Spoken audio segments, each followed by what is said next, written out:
Una investigación exhaustiva y seria de los asuntos de política pública y gobernanza del país se analizan desde el observatorio. Porque los temas de impacto ya están bajo la lupa y los analizamos desde el observatorio. Hola amigos y bienvenidos a otro episodio de Desde el Observatorio, programa del Observatorio de Sociedad, Gobernanza y Políticas Públicas de la Pontificia Universidad Católica de Puerto Rico. Como siempre les habla su servidor, el doctor Hernán Vera Rodríguez, director del Observatorio de Sociedad, Gobernanza y Políticas Públicas. Hoy no contamos con la asistencia de la doctora Jennifer Castellanos Barreto, quien se encuentra de vacaciones en su natal Colombia. Así que saludos, Jennifer, donde quiera que te encuentres. Hoy estaremos hablando de la situación de los partidos políticos en los Estados Unidos y tenemos de invitado al licenciado José Frontera. Saludos, José. Saludos, Hernán. Un placer estar contigo y los amigos del observatorio. Sí, así que los que nos escuchan, no estamos en Actualidad Pública, estamos desde el observatorio hoy, ¿no? Para los que no conozcan al amigo José Frontera, vamos a dar unos breves detalles de su trayectoria académica y profesional. José Frontera Oajenjo obtuvo en junio del 2000 el grado de bachiller en Ciencias de Administración de Empresas con concentración en Contabilidad con la distinción Magna Cum Laude de la Universidad de Puerto Rico, recinto de Mayagüez. En junio del 2003 completó sus estudios de Juris Doctor en la Escuela de Derecho del Sistema Universitario UPR. En enero del 2004 fue admitido al ejercicio de la abogacía por el Tribunal Supremo de Puerto Rico. Completó una maestría en Derecho Comercial Internacional con especialización en transacciones comerciales de la Universidad Erasmus en Rotterdam, Holanda, también con la más alta distinción académica en el 2005. El tema de su tesis fue sobre los criterios constitucionales para la federalización del derecho internacional privado en los Estados Unidos.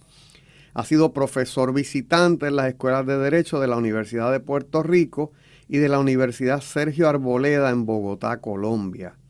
Fue catedrático en el Colegio de Administración del Presas del Recinto Universitario de Mayagüez de la Universidad de Puerto Rico, donde ocupó los cargos de ayudante especial del rector y decano de administración.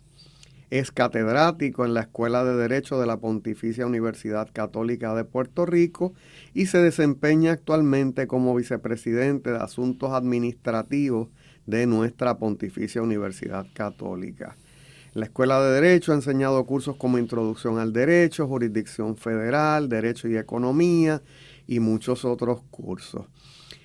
Es coautor del libro Partidos, Radiografía actual de su rol en la democracia de los países de Iberoamérica, el cual fue editado por Democracia Latinoamericana y nuestro amigo, quien ha estado en este programa desde el observatorio, el licenciado Aldo Lorenzi de Perú.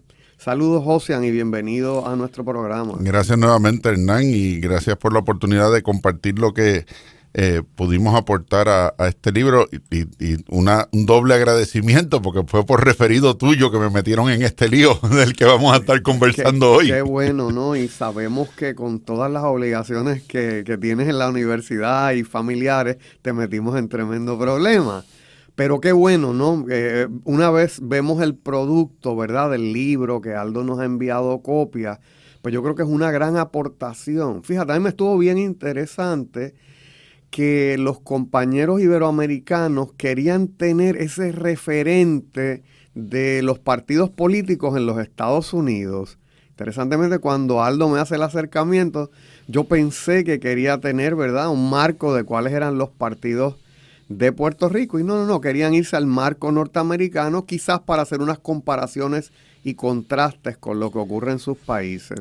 Yo creo que es un elemento también de historia política, ¿verdad? No olvidemos que la primera democracia constitucional en el mundo, tal como conocemos hoy el concepto de democracia constitucional, es el contexto americano, ¿verdad? Claro. Y que por lo tanto la evolución política de esa democracia constitucional marca también los procesos de evolución política de los países que han adoptado luego el modelo de la democracia constitucional. Y de esa misma manera, la experiencia de polarización política entre derechas e izquierdas, tal y como las entiende el resto del mundo, no como las entendemos aquí en Puerto Rico, de derechas e izquierdas en las visiones de neoliberales o en las visiones sobre el control de mercado, pero al mismo tiempo también en las visiones sobre la prioridad pública y cuánto poder debe tener el gobierno versus cuánto debe estar dejado al arbitrio individual del ciudadano. Y en sistemas federados como puede ser Estados Unidos, como puede ser México, como puede ser Brasil, el efecto que eso tiene en la distribución de poder entre el gobierno nacional y los gobiernos locales. Así que pienso que esa lectura y esa mirada de qué está pasando en Estados Unidos, pues también es un indicio de, bueno, por dónde van estos modelos de democracia constitucional. Me parece que vamos a establecer hoy un marco, ¿verdad?, a través del cual las personas que nos escuchan van a poder entender entonces muchas de las noticias internacionales y qué está ocurriendo en el mundo con este tema de la polarización. Así que vamos a comenzar. Tú haces como un recuento histórico, ¿verdad?, de estas visiones de los fundadores de los Estados Unidos sobre los partidos políticos. ¿Qué te parece si empezamos por ahí? Sí, mira, a ver, la visión original de los Founding Fathers, de los que llamamos los fundadores de los Estados Unidos, es que no debían existir los partidos políticos. Vale, yo creo que mucha gente estaría de acuerdo con eso hoy día, ¿verdad? Estamos claros. O sea, para ellos los partidos políticos se convierten en un mal necesario. Ya. ¿Por qué? Porque tiene que haber en un espacio territorial tan grande, y en aquel momento recordemos eran las 13 colonias, no son los 50 estados que hay ahora con todos los territorios, pero en un espacio territorial tan grande, ¿qué estructura podía recoger las líneas de pensamiento, las líneas de prioridad que tuviera la población hacia lo que debían ser las políticas públicas nacionales y hacia lo que debían ser el crecimiento de los Estados Unidos y de su poder como un todo y la relación con los estados? Así que se convierten los partidos políticos en esos instrumentos de asociación, de agrupación, de los que piensan de la misma manera sobre cómo debe funcionar el gobierno y cuáles debieran ser las prioridades públicas. Esos dos primeros grupos están marcados por una división fundamental en la creación de los Estados Unidos, que es el pensamiento de Alexander Hamilton y el pensamiento de Jefferson. Hamilton era fiel creyente de un poder nacional central fuerte, ¿no?, de un gobierno federal fuerte, que fuera el que realmente tuviera el control del espacio nacional y que los estados se les relegara lo que de ordinario es lo que deben ser los asuntos de todos los días de la gente común, y que la libertad individual personal debía estar sujeta al mejor interés de ese Estado nacional grande. Esa visión de Hamilton pues luego la lleva a la política práctica. Recordemos que Hamilton, aunque fue miembro de gabinete, nunca estuvo en la política partidista activa, pero es la que representa luego John Adams, segundo presidente de los Estados Unidos. Del otro lado tenemos a Jefferson. La visión de Jefferson es toda la opuesta. La visión de Jefferson es que los fuertes deben ser los estados porque son los más cercanos a los ciudadanos, que los ciudadanos deben tener el mayor nivel de libertad posible y que ese mayor nivel de libertad es posible solamente si hay un gobierno pequeño y un gobierno federal, sobre todo un gobierno federal pequeño, ¿verdad? Y eso se refleja tan pronto como cuando se aprueban las primeras enmiendas a la Constitución, la Carta de Derechos, que es Jefferson quien la propone, que todos sabemos que la enmienda 10 es una enmienda de reservas a los estados. Dice, todo lo que no sea dispuesto a favor del gobierno federal es retenido por los estados, y eso refleja, ¿verdad?, lo que yo siempre le insisto a mis estudiantes, que la mejor descripción, hay dos palabras que describen el gobierno de los Estados Unidos que son bien importantes. Uno, que es un gobierno republicano, pero al mismo tiempo que es un gobierno federal. Republicano quiere decir que tiene 3 ramas de gobierno que se distribuyen entre sí el poder público, pero federal quiere decir que es un sistema de distribución de poderes por asignación y delegación. El gobierno federal tiene unos poderes enumerados, asignados, delegados y limitados, solo esos. Y lo que no está ahí, a quien le corresponde realizarlo, es a los estados. Así que esas dos visiones son las que se van materializando y las que van evolucionando hacia lo que era al momento post-guerra civil la visión de republicanos y demócratas, que ahora está totalmente invertida.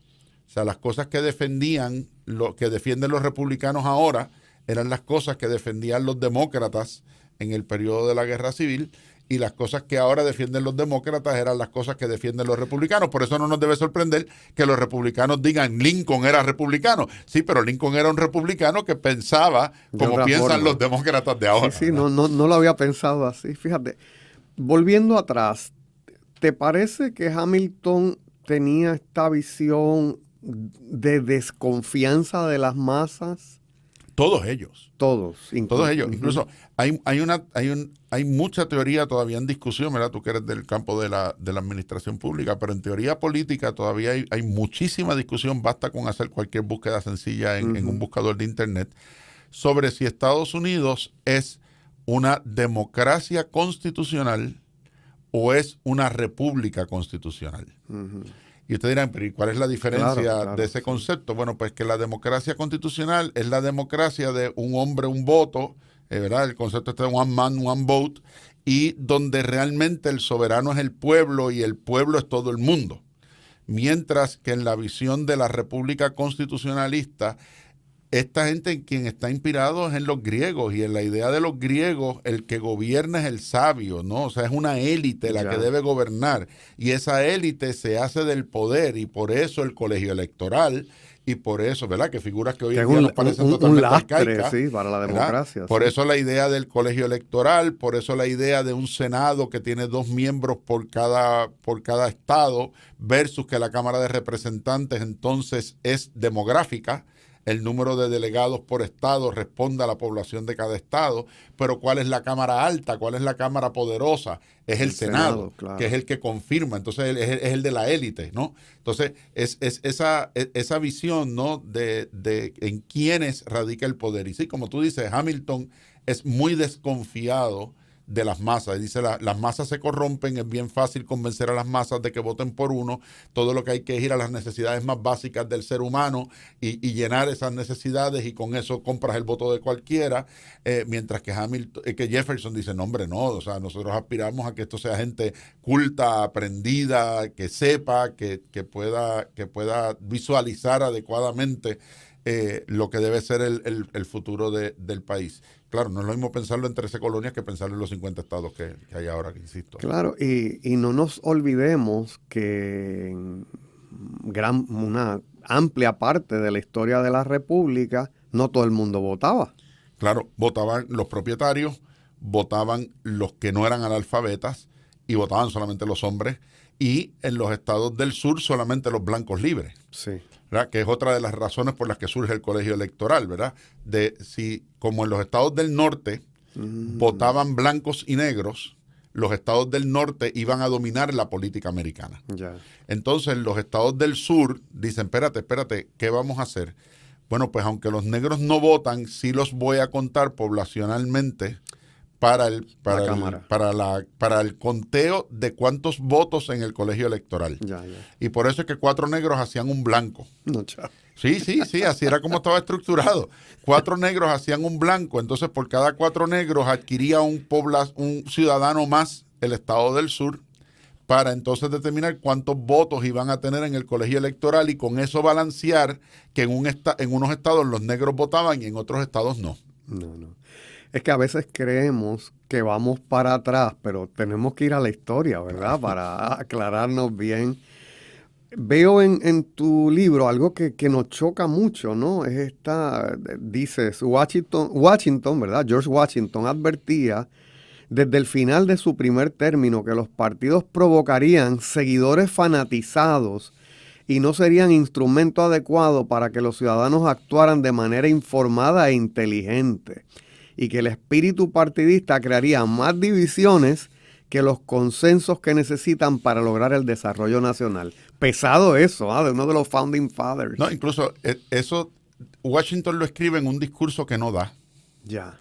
Washington había decidido originalmente no ir a la reelección, y escribe un discurso para despedirse de la presidencia.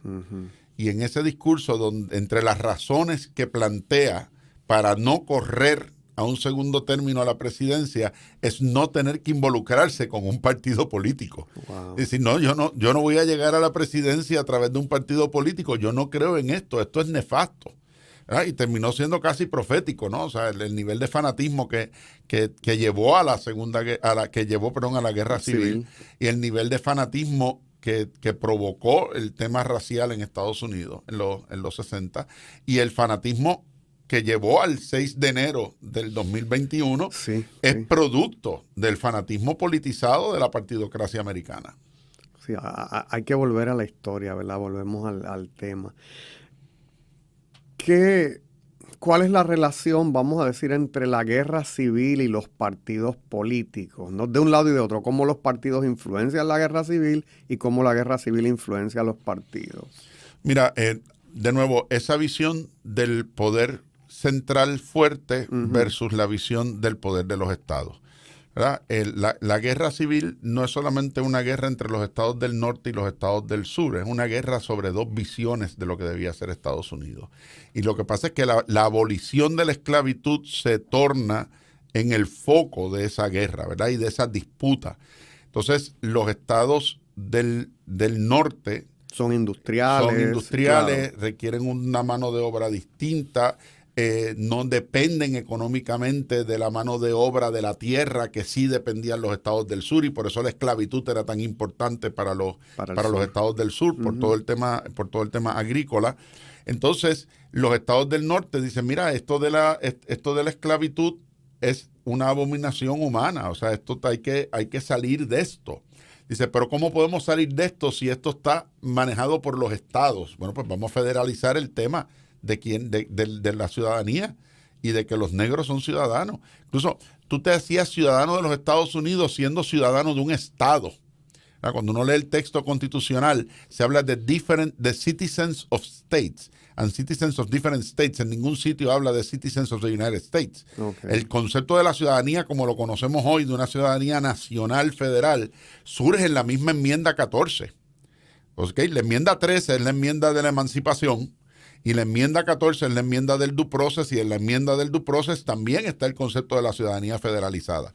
Así que ven que la única manera de eliminar la esclavitud es federalizando el tema de la ciudadanía y de la personalidad. Interesante. Y por lo tanto se convierten entonces en el choque de esas mismas visiones originales, donde debe radicar el poder de decidir ciertos asuntos. Lo acabamos de ver con el caso de Gibbons y todo el tema de Roe versus Wade y de la revocación de Roe versus Wade. Claro. ¿Dónde debe recaer el poder? ¿El poder debe estar en el gobierno federal o el poder debe estar en los estados? Entonces ese choque termina provocando la guerra civil, gana el norte, gana la visión del norte. Esa visión del norte entonces se enraiza a través de la enmienda 14, que se ha utilizado para extender el poder de la Constitución Federal y el poder del gobierno federal a través de lo que llamamos el substantive due process contra los estados. Luego nos hablas de que hay un crecimiento progresivo y un fortalecimiento de los partidos durante el nuevo trato. ¿A qué se debe eso? La inversión de visiones, ¿verdad? Los demócratas, que hasta ese momento eran de la visión hamiltoniana, de la visión jeffersoniana, adquieren entonces la visión de Hamilton en el sentido de decir, ¿sabes qué? Necesitamos un plan nacional de recuperación. Es interesante porque es para promover derechos económicos y sociales, ¿verdad? Lo cual es muy demócrata, si quieres. Ahora es muy demócrata, pero eso era lo que promovían los republicanos. Quienes promovían los derechos sociales individuales eran los republicanos de Lincoln. Wow. Y por eso Lincoln es el que se convierte en el paladín de la emancipación y de la libertad individual. Claro. Y ahí es donde entra uno de los fenómenos que estamos viendo ahora, que entonces yo creo en todo esto, pero al mismo tiempo las restricciones económicas son importantes, ¿no? Entonces los demócratas, cuando llega Roosevelt y llega el nuevo trato, dicen, espérate, la única manera de reconstruir el país es que haya un plan nacional de reconstrucción. Y ese plan nacional de reconstrucción tiene que estar en el gobierno federal. Y ahí es que viene un court packing importante en el Tribunal Supremo de los Estados Unidos.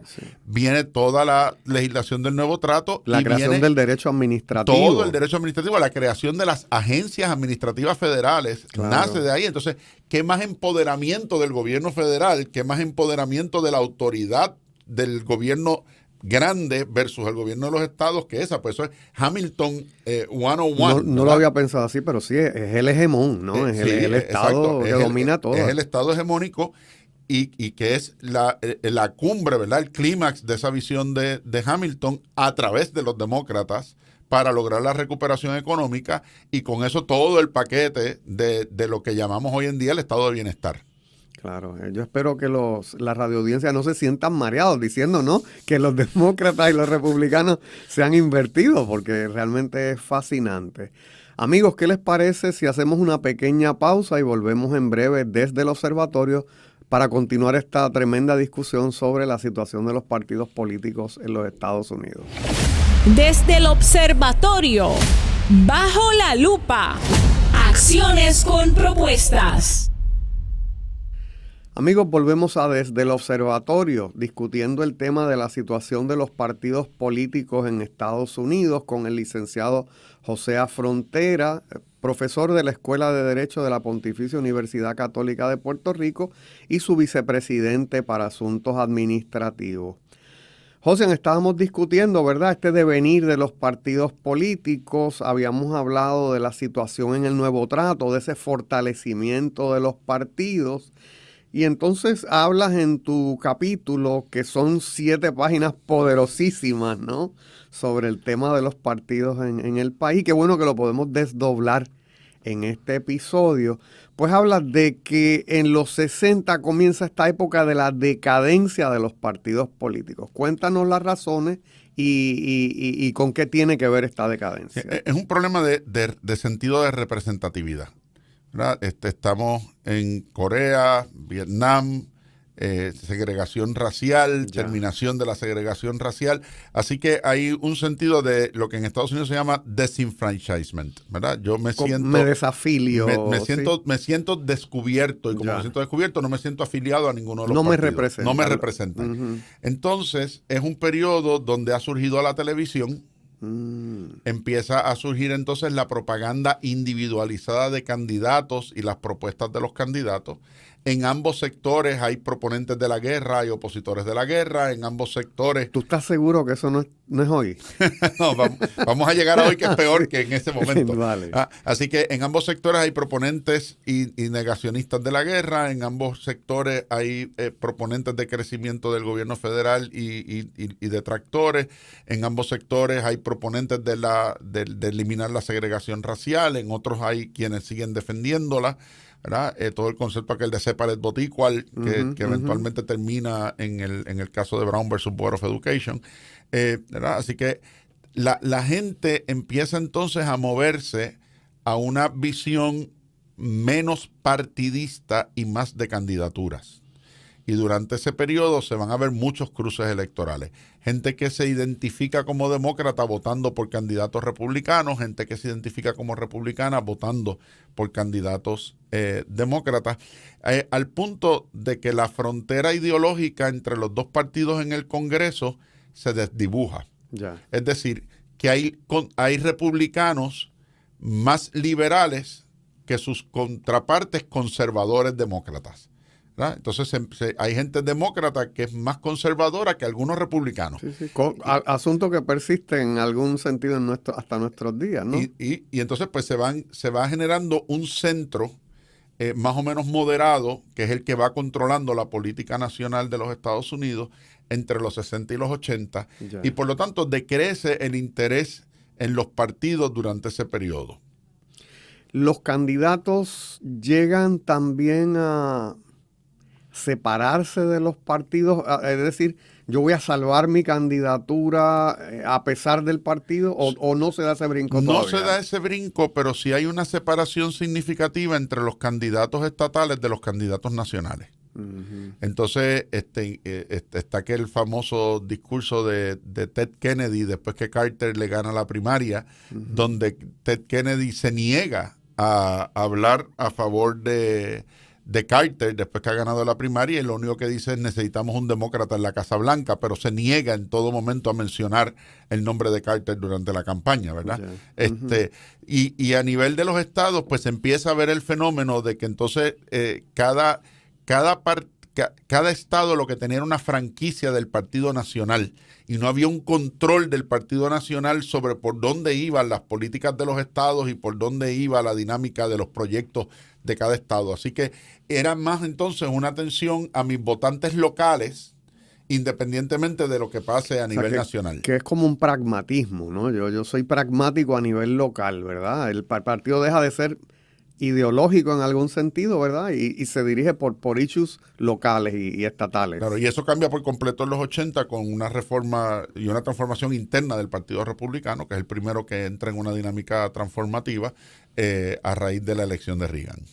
Ok, ¿alguna otra característica que se nos haya quedado de la decadencia? No, yo creo que es el primer periodo también donde un presidente no es reelecto. Casi todo el mundo había agotado sus mandatos y de momento nos encontramos con Carter, que solamente tiene un término. Sí. ¿Verdad? Y en tanto también matizado por otras presiones que se dan desde el Congreso para retrasar el tema de Irán contra y utilizar el tema de Irán y de los secuestros en Irán, ¿verdad? Se recordarán aquella crisis de los rehenes, donde candidatos republicanos que están en posiciones de liderato en el Congreso logran retrasar la liberación de los rehenes para utilizar eso como un arma política contra el presidente Carter y hablar de la debilidad internacional que el presidente Carter representaba para los Estados Unidos. Wow. ¿La próxima etapa entonces es polarización? No, entra una etapa primero de recuperación de los partidos políticos y entonces entramos en una etapa de polarización. Háblame de esa etapa, es como una centralización de nuevo, ¿verdad? Y ahí la estrategia es la financiera. O sea, si yo tengo un partido poderoso a nivel nacional y ese partido poderoso es el que va a aportar a las candidaturas de los candidatos locales en los estados y los candidatos a la Cámara de Representantes Federal, pues entonces yo los controlo ideológicamente a través de las aportaciones financieras a sus campañas. Que podemos hacer algún calco, ¿verdad?, acá a Puerto Rico en la relación del partido y los candidatos municipales, ¿verdad? Que muchas... Y los candidatos, y sobre todo los candidatos por acumulación. Claro. Que los carga la plataforma del partido. Entonces los alineamos por la vía de las finanzas, ¿no? Exacto. Yo te apoyo tu campaña, pero a cambio de tu campaña tú tienes que adoptar estos planteamientos del plan del partido, ¿verdad? De la agenda del partido. Entonces, y eso se empieza a dar a partir de Reagan. El Partido Republicano entra en esa dinámica de no, esta es nuestra política pública y esa va a ser nuestra política pública a nivel nacional. Y todo el mundo tiene que ajustarse a esta política pública. Tú no te ajustas, tú tienes que levantar tu propio dinero. ¿Alguna razón de por qué eso se da?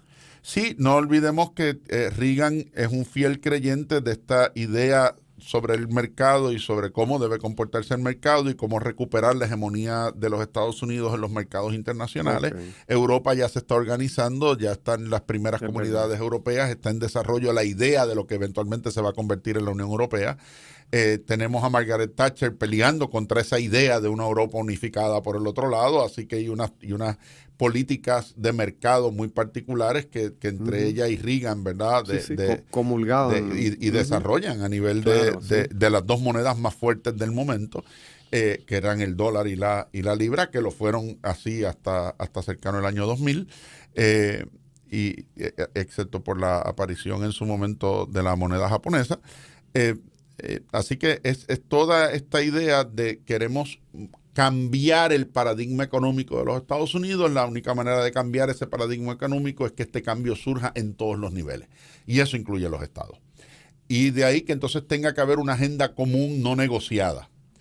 Y surge la figura del whip, en la Cámara de Representantes de los Estados Unidos, que entonces esta figura... El que alinea. Que es el que alinea, ¿verdad? Y se llama whip, es el látigo, ¿no? Es el que alinea.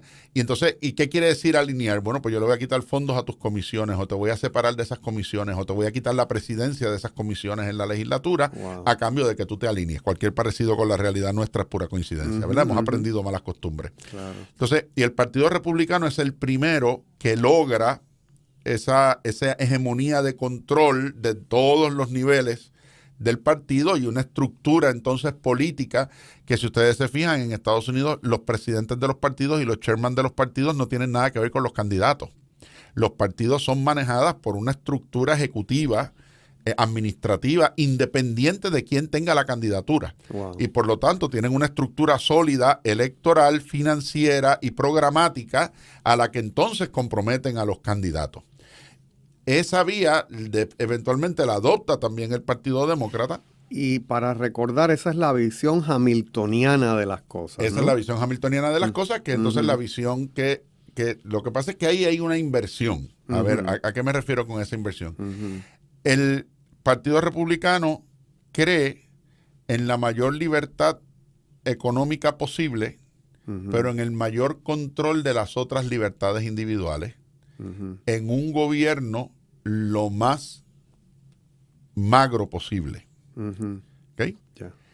Pero los demócratas creen por el otro lado El gran gobierno. en el gran gobierno, pero el gran gobierno con el máximo de libertades individuales posibles. Yeah. ¿Verdad? Entonces ahí es donde se cruzan y chocan las dos visiones. Hamilton decía, gobierno fuerte, pocas libertades.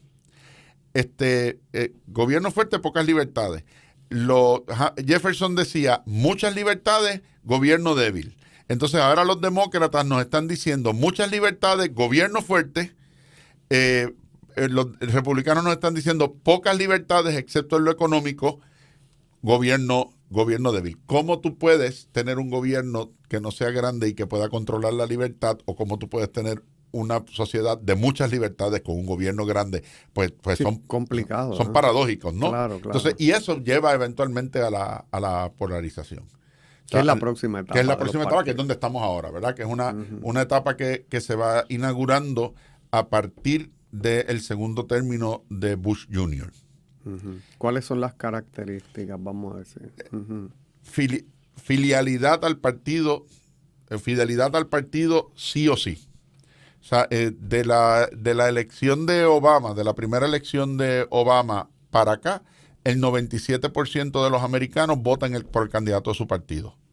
Desapareció el cruce de votos. No importa quién sea el candidato, ahí vamos. Qué interesante, ahí vamos, ¿verdad? Porque en una sociedad más pluralista, más abierta, con el internet, con todos los medios de comunicación, uno esperaría... Pero por el otro lado, un mayor rol de las redes sociales, de los medios de comunicación alternativos, sobre todo regulados por algoritmos que te mantienen todo el tiempo viendo las mismas cosas que tú ves. Bueno. ¿Verdad? Y eso es otro elemento fundamental, y yo siempre se lo digo a la gente. O sea, si tú y yo hacemos una búsqueda de internet simultáneamente, el mismo asunto en Google, pues quizás porque trabajamos en el mismo sitio, enseñamos materias relacionadas, investigamos los mismos temas, pues es bien probable que tus resultados y los míos se parezcan. Pero haz sí. eso con uno de tus hijos. Sí. Y te vas a dar cuenta que van a dar resultados totalmente distintos. ¿Por qué? Pues porque ellos trabajan en otros campos, tienen otras preferencias Otro de rango búsqueda, de edad. otro rango de edad. Entonces, se ajustan los resultados a tus preferencias. Por lo tanto, la red te está llenando continuamente de información que refuerza lo que ya tú piensas. No te expone a pensamientos distintos. Entonces, eso te va radicalizando. Porque cada vez más sabes y conoces de lo mismo reforzado, ¿no? Entonces te dejas de exponerte a la otra visión, a menos que tú intencionalmente busques visiones opuestas, ¿verdad? Entonces, la prensa que uno lee, por ejemplo, yo lo digo, molesto a los colegas españoles con los que tenemos buena relación, y dice, bueno, dime qué periódico tú lees y yo sé dónde militas, ¿verdad? Si lees el ABC eres de derecha, si lees El País eres de izquierda, tú ves NBC o ves Fox o ves CBS, ¿verdad? O sea, ¿dónde hasta eso determina, ¿verdad?, dónde te ubicas. Entonces, la presión interna del partido ha provocado entonces la polarización también de los candidatos y de los que están en las posiciones en el Congreso. O sea, ahora mismo ya no existe un solape entre republicanos liberales y demócratas conservadores. Ujú. Es decir, el más liberal de los republicanos sigue siendo más conservador que el más conservador de los demócratas. Y el más conservador de los demócratas sigue siendo más liberal que el más liberal de los republicanos. Entonces hay un espacio ahí en el medio donde no es posible el consenso. Entonces es de ahí el concepto del banquete total. No, lo tengo que tener todo porque como soy incapaz de consensuar con el otro, soy incapaz de llegar a términos medios, necesito las mayorías, porque si no tengo las mayorías no puedo implementar mi plan. Oye, y lo triste de eso es que estamos hablando de la democracia, ¿verdad? En la democracia yo le tengo que dar espacio a nuevas ideas porque la verdad no es blanca ni negra, ¿verdad? Entonces el opositor político puede tener muy buenas ideas. Y yo creo que eso se traduce también en los votos en el Congreso, ¿verdad? Porque entonces tú puedes tener una buena idea, pero eres demócrata o eres republicano y no debo cruzar y apoyar entonces tu proyecto. Y ahí es donde entra el problema del whip, ¿no? O sea, la disciplina de partido votando y lo recordaremos todo con aquel voto histórico de McCain para no revocar el Obamacare. Claro. ¿Verdad? Porque entonces las mayorías son pírricas en el Congreso, ¿no? Y por eso la regla está del filibuster, donde entonces no es la mitad, no es más de la mitad. Necesitas el 60%, porque si no, imagínate, un solo partido podría dominar todo el escenario. Así que, y ese es el nivel donde estamos ahora, ¿no? ¿Okay? Ese es el tipo de polarización que estamos viendo ahora, donde es o todo o nada, lo mío es lo único bueno, lo tuyo no. Entonces, esta visión del otro como el enemigo, ¿verdad? Y eso es un problema fundamental, Claro. porque esa visión no se veía así desde la Guerra Civil, ¿verdad? Y es una de las preocupaciones que muchos de los institutos que estudian esta polarización en Estados Unidos han estado manifestando. O sea, tan pronto tú empiezas a ver al otro como tu enemigo, al enemigo se le destruye, con el enemigo no se convive, ¿verdad? Y entonces en una sociedad altamente polarizada, altamente armada, capaz de hacer cosas como las que vimos el 6 de enero del 2021, claro. pues ¿cuál es el riesgo, ¿verdad?, de que haya unos eventos de naturaleza civil, ¿verdad? Sí. Como se ven en otros lugares, en los que uno habla de ellos como si estuvieran muy lejanos, pero Estados Unidos está en su punto de polarización más álgido desde los 5 años antes de la Guerra Civil. Fíjate, si bien el partido y el régimen político son cosas distintas, estamos viendo esta influencia tan marcada, ¿verdad? Porque esta idea de lo que es el partido y cómo corre un partido, fíjate que tiene influencia hasta en la vida diaria de los ciudadanos. O sea, porque entonces volveremos a los momentos históricos donde yo no le hablo a mi familiar porque es de otro partido, ¿verdad? Esta polarización llegará a ese punto. Y es interesante ver esto dentro de los grandes retos que enfrentan los Estados Unidos hoy día. La deuda gigantesca que tiene, ¿te acuerdas de este tema que todavía, el tema presupuestario, el tema del tope de la deuda, la situación en Ucrania y Rusia? O sea, hay decisiones importantes que hay que tomar más allá de líneas partidistas. Y por eso es la razón de la negociación que hubo hace unas semanas entre Biden y los republicanos en el Congreso, porque si no se aumentaba el tope de la deuda, el gobierno iba a tener que cerrar, el gobierno iba a entrar en default, la inflación entonces sí que se iba a disparar porque empieza un proceso devaluativo de la moneda, tan pronto tú no cumples con tus obligaciones. O si sacas más dinero de la cartera para cumplir con tus obligaciones, entonces pones más dinero a circular. Y en la medida que hay más dinero circulando, entonces también baja el valor de la moneda. O sea que en la situación presente era extremadamente necesario un acuerdo entre demócratas y republicanos para evitar el colapso de lo que ya parece ser, ¿verdad?, el inicio de otra etapa recesiva dentro de los Estados Unidos. A mí me acuerda esto, en los 80 yo me educaba acá en la Católica con un libro de gobierno de Puerto Rico de doña Carmen Ramos de Santiago. Y doña Carmen decía que una de las características de los partidos políticos en Puerto Rico era esa estricta disciplina de partido. Pero esto que estás mencionando lleva eso a otro nivel, ¿no? Donde básicamente los acuerdos se tendrán que lograr entre los más altos niveles de los partidos. Y ese es el peligro, porque si los que están en esos altos niveles lo que hacen es matarse entre ellos mismos, políticamente hablando, ¿verdad? No, sí, figurativamente hablando. Pues, ¿qué posibilidad hay, por ejemplo, de que Biden y Trump puedan sentarse a negociar cualquier cosa, ¿verdad? En eso estaba pensando. O de Santis, o sea, ¿no? Sí, ¿quién negocia con esas? Y yo creo, fíjate, José, te pregunto, veo el diseño de Aldo aquí del libro, ¿no? Estaría buscando nuestro amigo peruano, editor de este libro, ver la situación que está ocurriendo en Estados Unidos, sobre todo porque terminaste en un tema muy parecido a lo que está ocurriendo en los países de la región. Esta polarización entre izquierda y derecha. Yo me acuerdo, José, haber ido varios años atrás a Chile y haber cogido un city tour. Y fíjate dónde me dan una lección de política.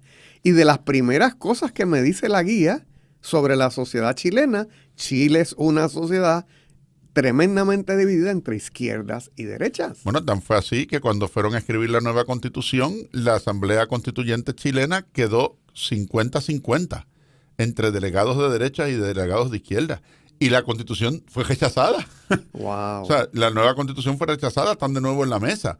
O sea, no olvidemos que ese es el tipo de situación con la que nos estamos enfrentando, ¿verdad? Y que uno de los estudios que yo cito, ¿verdad? Te llega a la conclusión, y cito a White y a Kerber, ¿verdad? Que dicho de forma sencilla, en prácticamente cada asunto importante que enfrenta a los Estados Unidos, demócratas y republicanos tienen visiones distintas del mundo. Y en este ambiente, los objetivos estratégicos de los dos partidos tienen gran importancia por el peso que les adjudican sus respectivos correligionarios. Es decir, es su base la que está determinando dónde están sus prioridades. Y esas dos bases son totalmente antagónicas en este momento. Hay dos Estados Unidos totalmente distintos uno del otro. O sea que los trumpistas, por llamarlo de alguna forma, van a seguir dictando el norte de las políticas públicas del Partido Republicano. Por lo visto sí, y lo refleja el hecho de que la mayor parte de los que ganaron primarias y resultaron electos en el midterm election del año pasado, del 2022, la mayoría de ellos son negacionistas de Biden. O sea, son de los que siguen pensando que a Trump le robaron las elecciones y que el 6 de enero estaba justificado. Wow, nos esperan momentos difíciles, ¿verdad? En la región, en Estados Unidos. En todo el mundo. O sea, lo estamos viendo en España ahora, el adelanto electoral que acaba de citar el jefe de gobierno, es en función de una polarización grandísima entre izquierda y derecha que está viviendo España en este momento. Yo, si me lo permite, puede ser que el tiempo apremia, pero quisiera terminar como terminé, ¿verdad? Claro. En el escrito, con una advertencia que hacía John Adams y su esposa Abigail, que era una política quizás tan astuta o más astuta que su esposo John, ¿verdad? John terminaba diciendo que no hay cosa que tema más que la división de la República en dos grandes partidos, cada uno en torno a su líder y levantando medidas solo por oponerse al opuesto. Wow. O Abigail, que escribió en su diario, el espíritu partidista es ciego, malvado, egoísta, injusto y no perdona. Terrible, terrible, pero cierto. ¿Eh? Pero, y ahí casi 300 años, poco más de 300 años después, ahí es donde estamos en este momento. Pues gracias, Josian. Amigos, no hay tiempo para más. Gracias por haber estado con nosotros en este episodio desde el Observatorio. Los invitamos a escuchar la retransmisión en Spotify y en otras, en Huellas del Futuro en YouTube. Hasta el próximo programa. Muchas gracias.